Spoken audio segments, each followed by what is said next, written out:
खबर, जहां रानी दुर्गावती के जन्म दिवस पर हुआ सप्तशक्ति संगम का आयोजन। कार्यक्रम का शुभारंभ महिलाओं के लिए जागरूकता अभियान की शुरुआत से हुआ। संघ शताब्दी वर्ष के उपलक्ष्य में विद्या भारती अखिल भारतीय शिक्षा संस्थान द्वारा आयोजित सप्तशक्ति संगम कार्यक्रम का शुभारंभ आज रानी दुर्गावती के जन्म दिवस 5 अक्टूबर से किया। यह अभियान आगामी 23 जनवरी तक पूरे प्रदेश में मातृशक्ति सम्मेलन के रूप में मनाया जाएगा। कार्यक्रम की जानकारी आज सरस्वती शिशु मंदिर उच्चतर माध्यमिक विद्यालय पाली में आयोजित प्रेस कॉन्फ्रेंस के माध्यम से जिला संयोजिका कौशल्या चक्रवर्ती, जिला वक्ता ज्योति द्विवेदी और माधवी सिंह ने दी। उन्होंने बताया कि सप्त शक्ति संगम का मूल उद्देश्य समाज में कुटुंब प्रबोधन, पर्यावरण संरक्षण, सामाजिक समरसता, स्वर्गीय का बोध तथा नागरिक कर्तव्य जैसे विषयों पर जागरूकता फैलाना है। इस कार्यक्रम की विशेषता ये है कि ये महिलाओं के लिए और महिलाओं द्वारा आयोजित सम्मेलन है। विद्या भारती द्वारा संचालित यह अभियान ग्राम भारती संस्कार केंद्रों और वनवासी क्षेत्रों सहित प्रत्येक स्तर पर मनाया जाएगा। वक्ताओं ने कहा कि आज की युवा पीढ़ी कुटुंब की व्यापक परिभाषा से दूर होती जा रही है। उनके लिए परिवार केवल पति पत्नी और बच्चों तक सीमित रह गया है, जबकि भारतीय संस्कृति में कुटुंब का अर्थ वासुदेव कुटुंबकम अर्थात संपूर्ण विश्व को परिवार मानने की भावना है। कार्यक्रम के माध्यम से ये संदेश जन जन तक पहुंचाया जाएगा कि पर्यावरण का संरक्षण कैसे किया जाए, सामाजिक समरसता कैसे बनी रहे, आत्मबोध कैसे जागृत हो तथा नागरिक अपने कर्तव्यों के प्रति सजग कैसे रहे।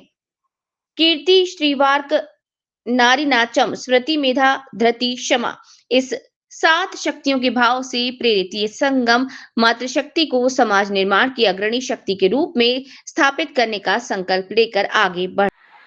हमारा सप्तशक्ति संगम कार्यक्रम ये हर पूरे भारत देश में होना है। ये अखिल भारतीय विद्या भारती की संस्था का उद्देश्य है कि पूरे देश में सप्तशक्ति संगम का कार्यक्रम आयोजन किया जाए। इस कार्य योजना में महिलाओं का कार्यक्रम रहेगा। ये महिलाओं के द्वारा और हमारे पूरे भारत देश में होना सुनिश्चित हुआ है। ये इसका मुख्य उद्देश्य हमारी पाश्चात्य संस्कृति को दूर करना है और अपनी भारतीय संस्कृति को अपने देश में लाना है। ये कार्यक्रम कब आयोजित किया गया? ये कार्यक्रम 5 अक्टूबर, जैसे कि आज रानी दुर्गावती जन्म दिवस के उपलक्ष्य में आज से स्टार्ट होके 23 जनवरी तक होना सुनिश्चित हुआ है। छुट्टियों के दिन ये तुम्हारी शक्ति क्या?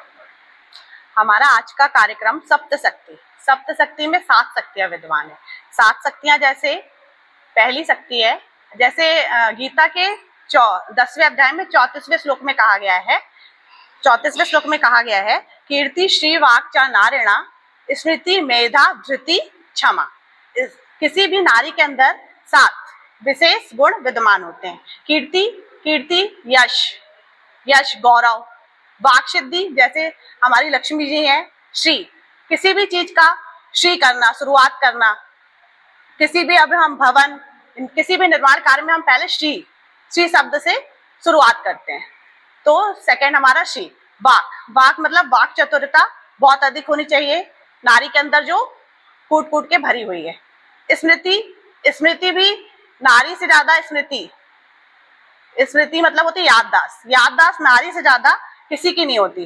वो कब क्या हुआ उससे ज्यादा, नारी से ज्यादा कोई नहीं बता सकता कि इतने सन में ये हमारे साथ हुआ था।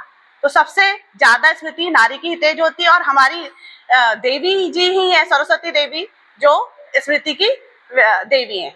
और चौथा है धृति मतलब धैर्य, नारी से ज्यादा सहन शक्ति, धैर्य।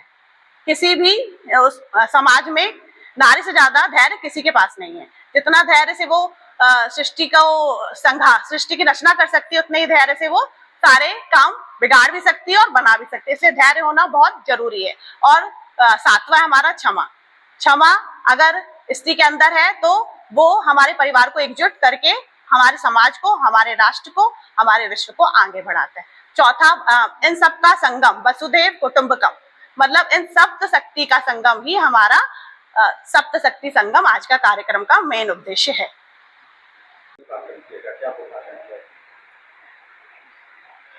जैसे हमने बताया कि हम 5 विषयों को लेकर चल रहे हैं, कुटुंब प्रबोधन, पर्यावरण संरक्षण, स्व का बोध, सामाजिक समरसता और नागरिक कर्तव्य।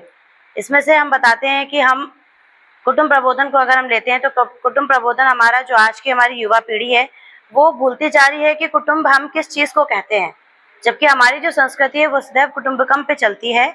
लेकिन हमारे यहाँ आज का जो अलग परिवार हो रहे हैं वो सिर्फ पति पत्नी या बच्चे को ही कुटुंब मान लिए हैं। लेकिन हमारा अगर हम कुटुंब माने तो हमारे घर में अगर एक बरगद का पेड़ भी लगा है, अगर तुलसी का पौधा भी लगा है तो हम उसकी देखभाल भी करते हैं, वो हमारा कुटुंब कहलाता है।